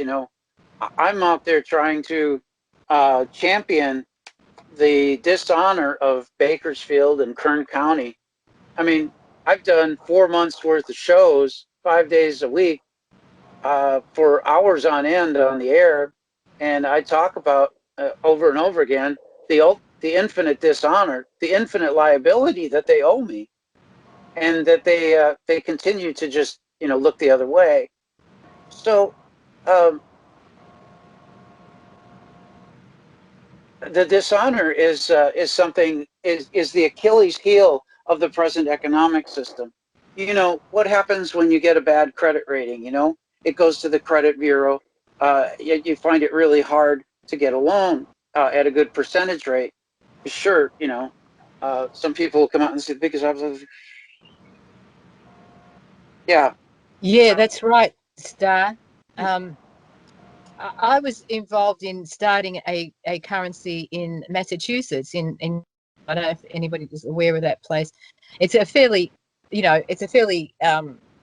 innovative kind of town, in a small way, but we tried to get this currency called R credits going, and it did get going. And we started with the grocery stores. Star. We started by convincing the grocery stores to accept this money, and it was really great because I did some work for somebody and I got R credits and I got a fair bit, and then I could buy things from the grocery store, which is, you could turn it into, and I wasn't using dollars, although you have to get, it is a conversion of $1 to $1. So to get R credits, you have to put in money to begin with, but you get money in R credits accumulating every time you use it, which makes sense because if you're going to use a currency, you should be rewarded for it because it keeps it in circulation. You shouldn't be rewarded for saving money. You should be rewarded for circulating it. Local currency. One of them even used. $8. She said, why Sand don't we even dollars. use $10? What are they? What do the Amish use? What's their form of Oatmeal. currency? I don't know that they have another currency. Do they? I don't know. Do they? What are they using? My joke is oatmeal. Oatmeal? Yes. Yeah. You say the Oh, wait. Amish use oatmeal? Yeah, I'm sorry. That's the Quakers, Quaker Oats. Oh, Yeah, they have a system that's going, that's working well. And you know, while you guys are talking, it's almost like, you know how they're taking schools and they're revamping them and they're putting like shopping centers in them and stuff, and like apartments or townhouses or whatever. It's Really? almost like you need a community like that and run something and test it in it.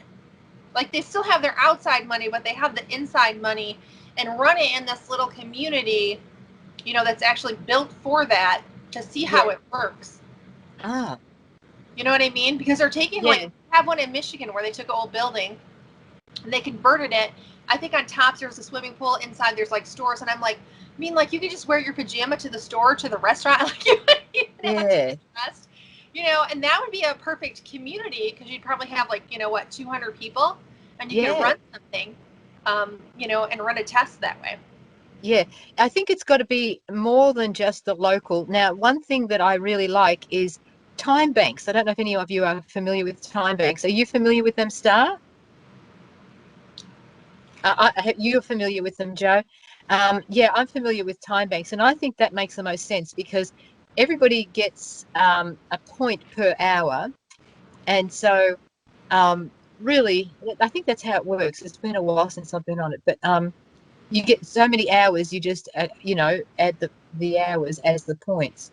And a guy in Panama created his own currency and got a whole town to agree to use it for at least 20 years. Don't know if it's still going. Yeah, if only it can be expanded though, because it's one thing about the time banks, they do that. They have a time bank in one part of Massachusetts, another time bank in another part of Massachusetts, another time bank in a couple of different time banks in Vermont, and you can't use them, you know, outside of that locality. So if you go to another locality, you can't transfer them, which is not a good idea. I think it would be better if they were networked, you know, so then you wouldn't lose your credits. Michael Tallinger is working on these small town co-ops and integrating them. Michael Tallinger's been talking about things for a long time, and he hasn't really gotten anything off the ground yet, and that's really disconcerting. But he should be getting onto, if he's going to do that, I think he should settle on a currency and just people start using it and logging the time that they put in to build this new system and these new towns. That would work, but he's not suggesting that. Alas. Frances Amarok, I'm not saying her last name right. She's talking about doing, you know, a home type of thing in the model of Michael Tellinger in Australia. And but one of her things is that she's a psychologist, and she, you know, requires everybody in the group to go through you know, confrontational training on an ongoing basis. So I think that's a good idea personally. Yeah, definitely. Yeah, because we are going to conflict because we're all different, right? We're going to have conflict. We don't know how to deal with conflict, and we need to figure out how we should deal with conflict the best we can. And so conflict training, that's an interesting one. I was going to say something about Michael Tallinger. Oh yeah, if Michael Tallinger and the Venus Project and the Zeitgeist movement decided to use a particular currency, and their adherents and their followers started to use and exchange in that currency, if they recommended one, then we would have a lot of people to be able to transact with, you know.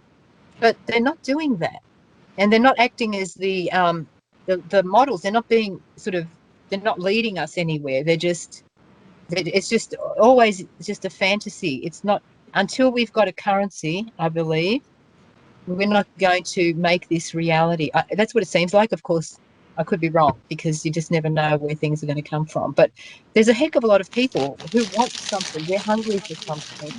And these organizations and these groups have a lot of opportunity here. I don't think they're making the most of it. Michael Tellinger's got a lot of people too. So I don't know why they're not saying anything.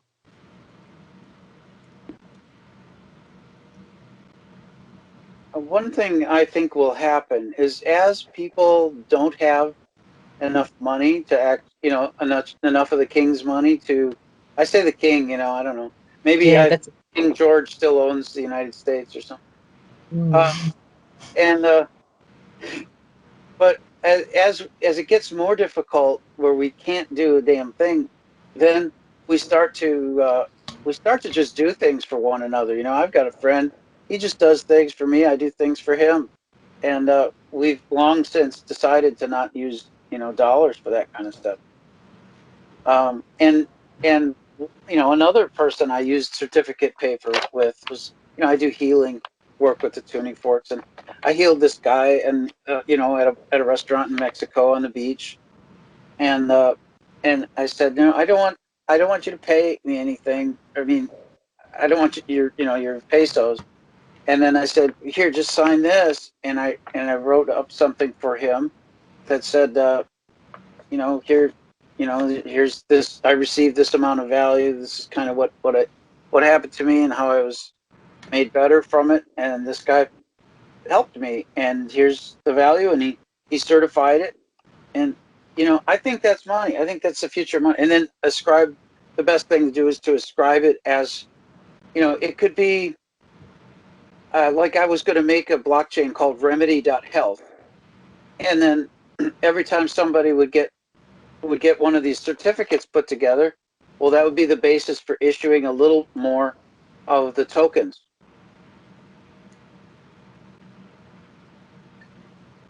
I'm not too sure I understand that. Well, I think anybody could counterfeit that. That's my big deal with that one. Because anybody could just get certificate paper, put whatever on it.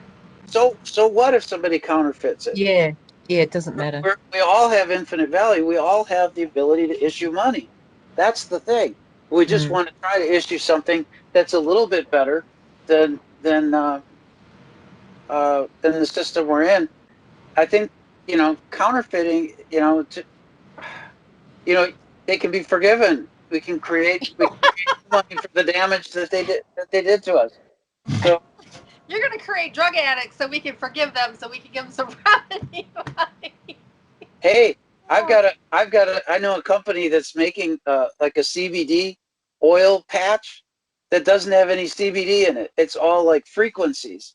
So pretty soon we'll be able to, enjoy all those crazy things without actually having the harmful toxins from the drug. I did some of that tuning stuff the other night. I went on YouTube and I found like a tuning sound or whatever. And I got into maybe like 10 minutes of it, and then I don't know, they added water to it. Kind of scared me. It was kind of loud, and then I wasn't really liking it, so I found a different one and did it for like 5 or 10 minutes, and I went to sleep, and I had some really weird dreams. I almost had like a dream like I was maybe in a foreign country and speaking a foreign language. It was kind of weird. It was a little bizarre, but cool. Because I'm starting this torture trauma therapy.com, and I'm looking for ways that people can heal from what the family court system has done to them.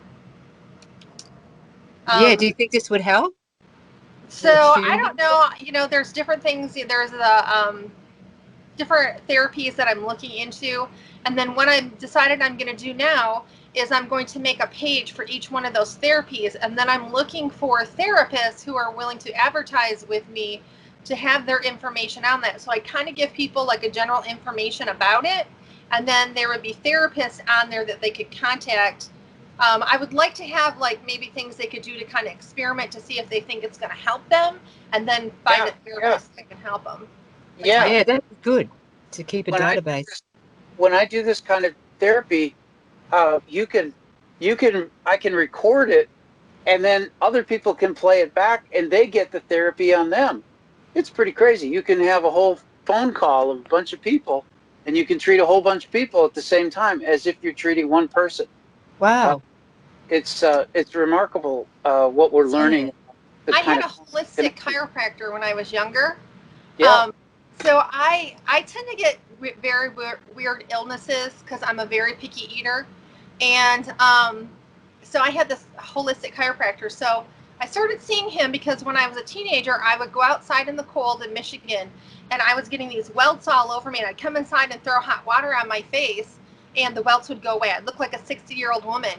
And my mom talked to the doctor, and they're like, she's allergic to something. We'll have to poke her with, do the test with the needles. And I absolutely hate needles. She's like, I'm going to tell you right now, you are not going to get this child to use needles. So she had to go to this holistic chiropractor. And what happened was, so I grew up on a farm, and I used to go out and pick fruits and vegetables, right out of the garden. And I'm a very picky eater. I mean, very picky eater. And we moved to the city, and I didn't like the frozen food, the canned food, and I was really just eating junk food. And when I went outside, my body was trying to take nutrients to keep me warm, and it couldn't because there weren't any. And I was out of school for a month, 30 days, and I took 36 different vitamins and minerals 3 times a day in order to get healed from it. Wow. So I seen this guy probably into my 30s, I think, when 35 maybe, when he kind of like retired. But it got to the point where I would just call him on the phone, and he'd tell me what I need, because he's like, it takes me less time to just tell you what you need than to take all your information. And then one time I had some extra money, I'm like, God, who can I bless with this? And I sent him some cash in an envelope and just sent it to him. And then the next time I went in and seen him, he was like, thank you so much. I'm like, no, you helped me. That's kind of what it's about.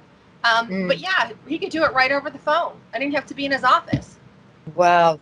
It's amazing. We've got these properties or qualities or something, and we don't even use them. We're just sitting there not using them at all. Star says this, though. She said, I do align with the biblical concept of forgiveness, debt, sin, trespass. Change the mindset from debt to forgiveness. And she also says it's all about what we agree is valuable, debt or forgiveness. And that's true. And we are transacting in debt all the time, so that's what we give value to. Looks like we've got somebody joining us, but probably the wrong time. I'm not too sure who it is. But anyway, yeah. So we've got all these, back to what you were saying, Dina, we've got all these, and you, Joe, we've got all these frequencies that we don't really know what we can do. We're not aware of the power that we've got in that field, our field. And I'd love to see more experiments happen that, we try things out. And so, Joe, so you did do this with a bunch of people, and it heals them all at once? It treats them all. It's a treatment, right? It's the healing would be like total complete restoration. This Healing work from what? in that direction. Mhm. What, Healing, Dina? do you heal from anything, or is it trauma, or what are we healing? Well, if I were to just venture here, uh, we're talking about how distortion fields around your body exist, like in the quantum field, and these these relate to traumas you experienced in the past. And if you have one of these trauma fields around, it's like carrying a shopping bag around all the time.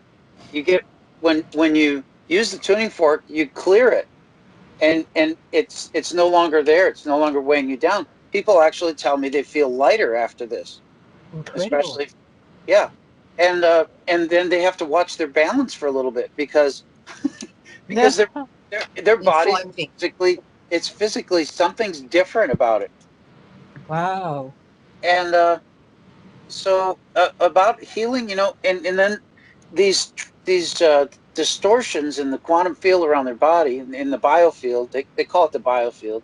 I'm just starting to use the quantum field more because we've been talking about this lately, and it seems to make sense. Like a quantum distortion seems to be happening in these traumatic records Um, in memory. that's one of the things I wanted to tell you, and this is a long time ago. I have read this, And I was doing a study on magnetism and magnets. And if you have a magnet and you beat it with a hammer, it will lose some of its magnetism.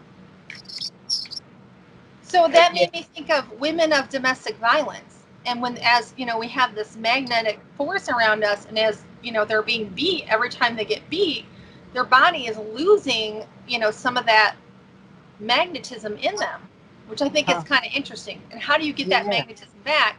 And then I don't know, maybe the tuning forks kind of tune the magnets or the parts of the body that's lost. I don't know. I learned this from a guy who made horseshoes and stuff, and he made these healing copper rings that are made out of twisted copper and stuff. He said that when you bend metal, you can impregnate it with intention. So you're realigning. You know, metals are like copper is a crystalline structure, so you can like put an intention in it when you're doing that, and it stays.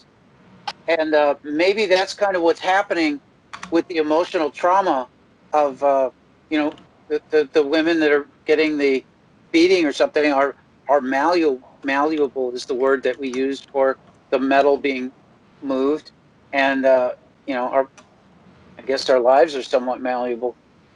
But all this, you know, the intense emotion, the fear, the hurt, the pain, these types of things seem to cause chaos in the quantum field, and that's why I think we end up with a distortion thing there. It's really remarkable. You click the tuning, you hit the tuning fork. If you've got really good hearing, you can actually hear the tuning fork sound different as it passes through that part of the person's timeline. Wow, that sounds so interesting. And Star says that Joe has used remote frequency to bring me out of pain and brain fog and anxiety when I was near death in some cases. So she's felt, but Star, have you tried it on the, how are you, by the way, Star? Because you were experiencing some issues with toxicity, I think, wasn't it? And you had some problems. Are you feeling better now? She had mold and mycotoxins toxicity, and she was so bad she couldn't. She said on the show the other day, I interviewed her, that it was difficult even for her to realize who she was, and just really bad. Yeah, she's in a much better place, but You need to burn sage if it's in your home and take iodine or kelp with iodine in it to help detox. I lived in an apartment that had mold. I had fake nails on. When I took them off, my nails were all sea green because they had so much mold in me, and I actually have a mold allergy now. But yeah, sage, if you burn sage, will help in your house. And yeah, I did a detox with this stuff called Lamu, which is made from a seaweed in Tonga. It was like a seaweed. I used that actually, and that's what I used to detox with. Yeah, and Star says that she has healed from the mole, but she does burn sage and frankincense. But if you have any clothes that were still in there, so I had a suede jacket and I wasn't living in my apartment while I was being tested and stuff, and I went and I grabbed this suede jacket, and what would happen to me is I would all of a sudden just lose my energy. I get tired. So I'm driving and I come to this three-way stop sign and I'm tired and I don't know whether it's my turn to go or whose turn to go. So I just sat there till all the traffic went. I went into a parking lot, a vacant parking lot, and fell asleep for about 20 minutes. And when I woke up, I was like, you know, why am I having these symptoms? And I realized I had pulled the suede leather jacket out of the apartment. Oh. Because it hadn't been washed and the mold was on it and it was affecting me. Right. So yeah. And she says I got rid of almost all my possessions, including my RV where I got poisoned, she says. And she says she's been on an antifungal diet for 2 years. But you're a lot better now than you were, thank goodness, because it was pretty nasty. It's bad. It's pretty bad, the stuff that it does to you. Yeah. Yeah. So at the time, I was under doctor care, and my doctor was kind of freaking out because she was giving me antibiotics, and she's like, this should have knocked, you know, whatever issues you're having right out, you know, of a horse. And finally, she's like, we have 3 antibiotics left. Like, we really need to figure out what, is causing this. And I actually figured it out. And the mold specialist that came, he actually gave me this huge, thick study from Minnesota University. And I took it to my doctor's office, and they copied the whole thing on the mold and the effects of mold. Yeah. But I took some, what was it? It's kind of like a muscle relaxer. And I didn't even feel it. Like, I didn't even think I even had taken any. And then probably about 6 months out of it, I took a muscle relaxer for something. And I was like, I only took one too, because medicine affects me. It's very potent. And I took one, and oh my God. And I was like, this is what it was like when I was in this mold, because I remember taking it before and it didn't do anything to me. So it's like taking a muscle relaxer, and you just can't function. Oh, that's terrible. You can't think. Yeah. One site I go to is called earthclinic.com, and I find out how to do anything on there. Now it's a big read, but because you have to find out for contraindications. But I've cured every single thing, even for my pet, that I've ever had through there.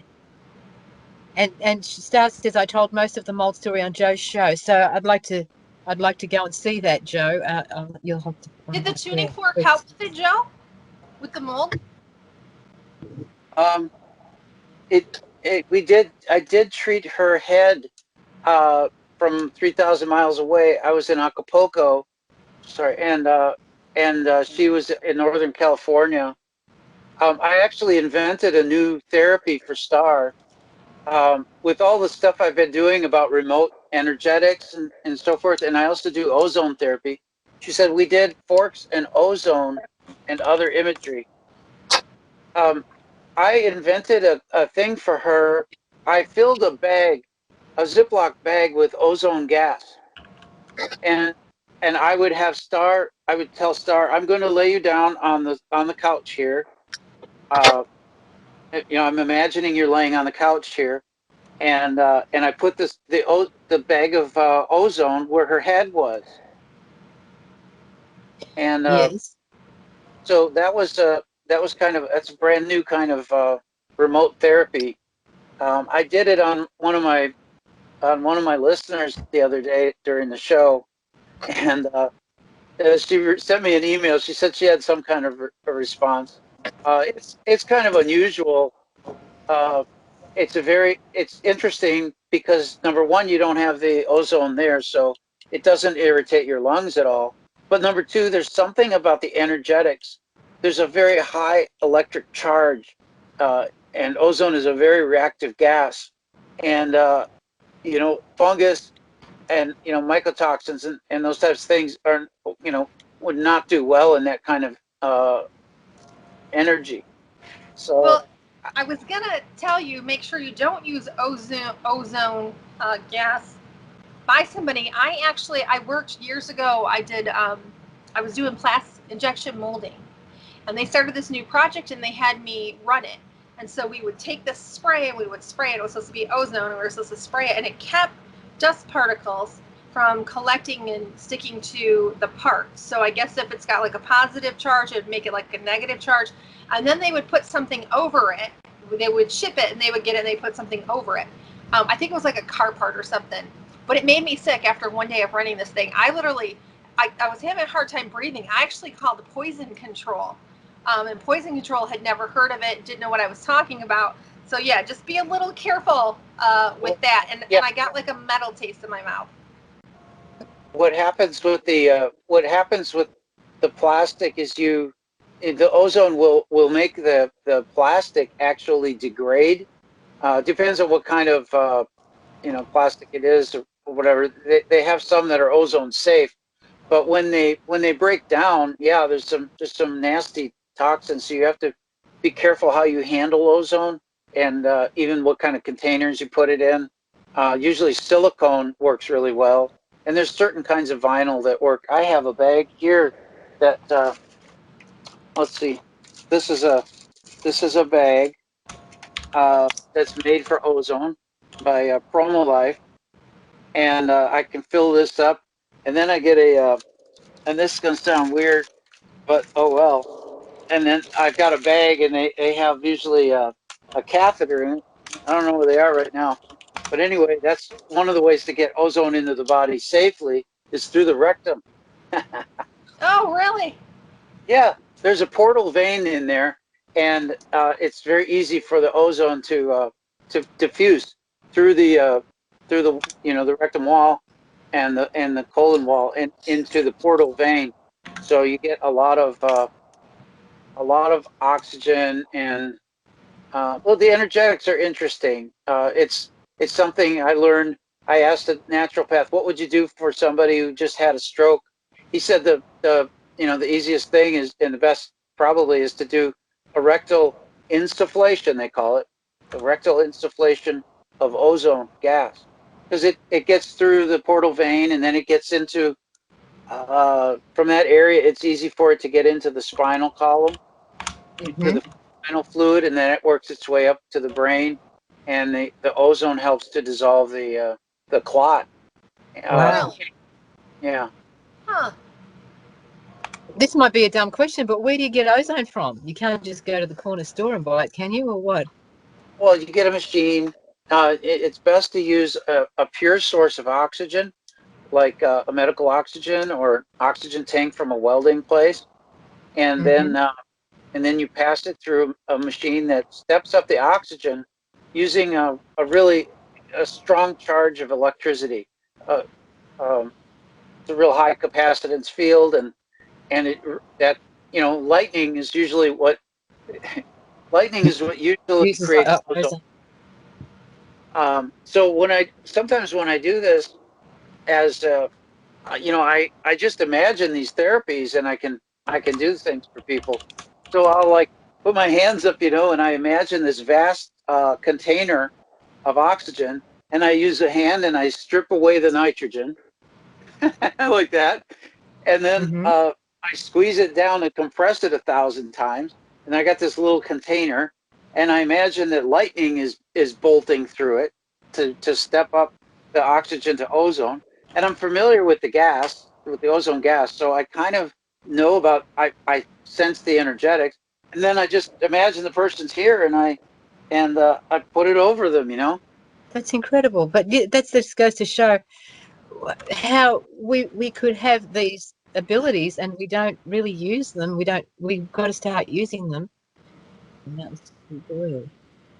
I You're saw a you're little bit of that texting now. comment, but I don't see all the comments, so I don't know what I have to. Frederick says, I don't know why he doesn't say it, but that he says on chat, that's what causes the Blue Mountains to be blue, at least before all the bushfires. The ancient forest there was exuding ozone more than most other places, natural ozone. There was a valley that was more blue than the rest, and thereby way into that valley was by foot or helicopter. No, the It only was, way into the valley. oh, well, yeah, was by foot or helicopter. So it looked really blue because of the ozone. And Yes. why? Yeah, that's why the Blue Mountains look blue from a distance because of the ozone that it was producing. The forests, ancient forests there, were Uh-huh. naturally producing ozone. Of course, there was electrical currents as well. Um, However, with the bushfires, that's changed it to an extent. Yeah. But Star said, oh, sorry. Sorry, Frederick, keep going. that particular valley, I used to pass by it in the train, and I always went to the nearest door to where I was sitting and open it. And as the train was going past, I would just stand in the doorway, absorbing the energy from that amazing valley. So And the ozone goes into you, and did you feel well, a the ozone was there, and also the energy that was from all those trees, those ancient trees. Oh, The wildlife that was there. The yeah. Not only was it producing ozone, it was also um, exuding natural energies because like trees are doing more than just fixing carbon dioxide into the ground or into their bodies. The trees themselves are not only, well, for an example, a medium-sized gum tree, that's eucalyptus tree, it exudes to the atmosphere daily 160 litres of pure water. But also too, our scientists can't work out how the sap is able to ascend up through the whole trunk, whether the tree is 20 foot high or 150 foot high. Their energy transitioning life forms, they also have inherent in them, especially the ancient ones, a type of healing energy that we can utilize. And they also have calming effects, especially when a person can be quite upset. If one goes into a natural small clump of trees, there's a totally different atmosphere.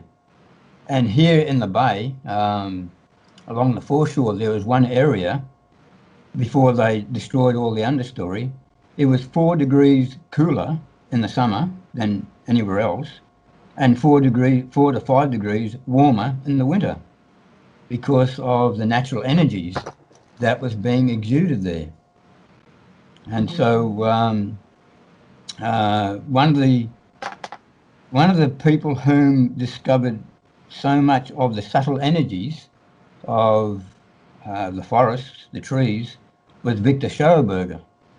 And he actually invented the second man-made object to break the sound barrier. And it certainly wasn't a jet aircraft that did that. It was a relatively small device, around about 10 inches in diameter by about 4 inches thick. And yes, it required an initial energy input, but once it was running by itself, it ran on its own vortices that it was creating. And this particular object climbed. Star's leaving us. Thank you, Star. Thank you. We're going to wrap up in a minute or two as well. Thank you so much, darling. And sorry Thank you, about the Star. audio. Thank you. That gets fixed up. I don't know. Maybe it's this that needs fixing. Thank you, Star. Have a wonderful day. Yes, Frederick. Sorry. That's all right.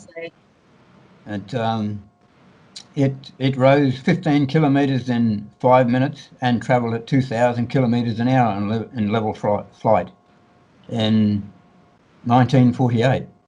No, sorry, 1945. So it was the second man-made device to break the sound barrier. And it was 10 inches. It was 10 inches 10 by inches 4 inches. Yes, 10 inches in diameter by 4 inches thick. What shape did it have? It was circular. Oh, It wasn't like a ball or anything like that. It was like a somewhat of the shape of a top. You know, the toy tops. like a top. But it was circular. Uh-huh. Look down on it. It was circular. Yeah. And but that was just one part of what he was endeavouring to utilize from the energies that he discovered by studying the natural flows of creeks and rivers in the untouched forests in Austria at the time that he started doing that as a young man, before even the First World War. And he discovered how trouts are able to remain virtually motionless in a fast-flowing stream, and so many other different things. And most of his discoveries is been collated into a book called Living Energies by Callum Coates. And it's not that Callum Coates was writing anything endeavouring to take away anything from his discoveries. He was publishing them because he recognised that this is what is required, part of what is required. And part of what he had invented as well, discovered, was stolen from him by the Nazis in the development of the jet engine, for one. Yeah. And so, That sounds like an interesting subject, Frederick. We've gotten past time, so yeah, um, leave it at that. I suppose we should wrap it up. Unfortunately, it was a very interesting part. We'll talk about it more. But thanks for being here, Deanna, and contributing. And we had somebody else on, but we haven't heard who it is, and I'm not sure who it is. So you can speak up if you want to. But I'm going to turn off the recording, and thank you guys for everything. And we'll be meeting again next Friday night. Ciao for now.